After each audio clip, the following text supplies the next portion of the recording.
Yo les gens, c'est Ironfan et aujourd'hui on se retrouve pour une nouvelle vidéo sur ma chaîne YouTube. Et tout simplement aujourd'hui on va parler de l'une de mes consoles préférées de chez Nintendo, c'est-à-dire la GBA. En 5 secrets, let's go!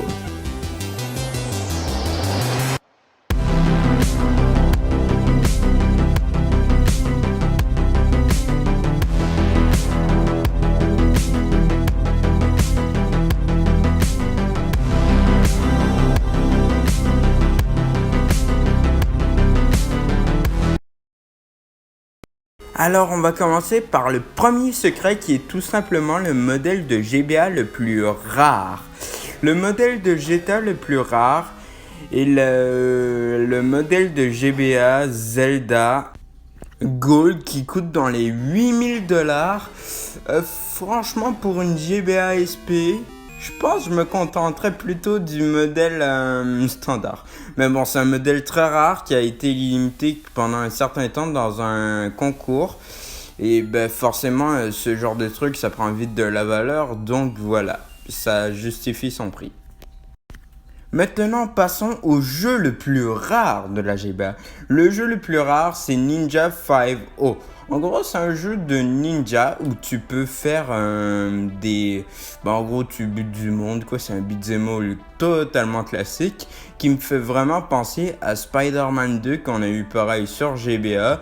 C'est vraiment le même concept. Puis le prix, bon, c'est quand même un peu haut, malgré que le jeu n'a pas l'air mauvais. Mais bon, si tu veux jouer à un jeu dans le même style, je te recommande Spider-Man 2. C'est la même mécanique. Tu peux lancer des toiles d'araignée, tu peux te balancer avec tes toiles. C'est exactement le même principe, sauf que là, t'es Spider-Man.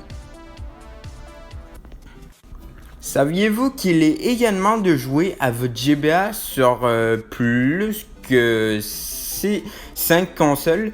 En effet, on peut jouer sur les 3 GBA, c'est-à-dire la GBA Micro, la GBA SP, la Game Boy Advance classique, qui est comme une sorte de PS Vita genre.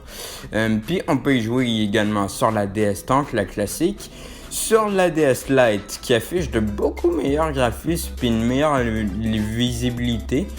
Puis on peut également y jouer sur GameCube. Mais pour jouer au jeu GBA sur GameCube, il faut tout simplement un petit fil. Puis je vous ai mis une petite vidéo dans la description si ça vous intéresse à jouer à votre GBA sur GameCube. Moi perso, j'aimerais bien faire l'expérience. Si un jour j'ai ce fil là, je vous en ferai une petite vidéo.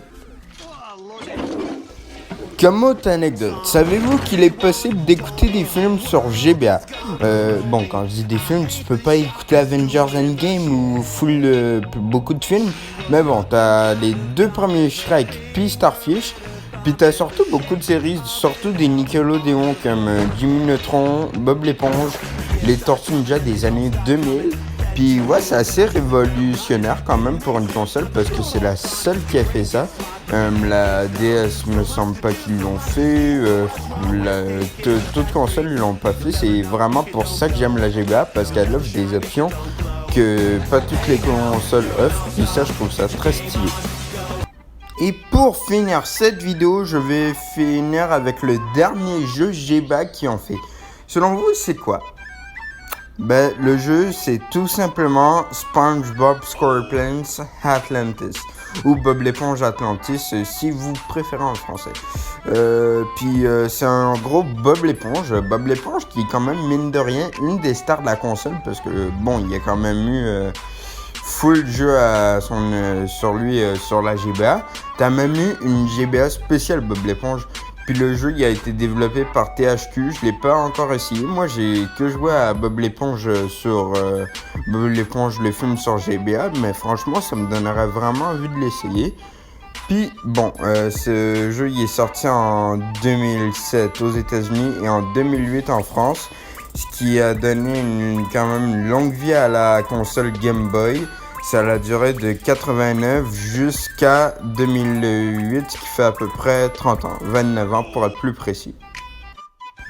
Sur ce les gens, j'ai fini ma vidéo, j'espère qu'elle vous a plu, n'hésitez pas à liker, partager et à commenter. Puis si ça vous tente de mettre un petit commentaire, puis on se dit à plus tard pour la vidéo. Ciao, merci d'avoir regardé.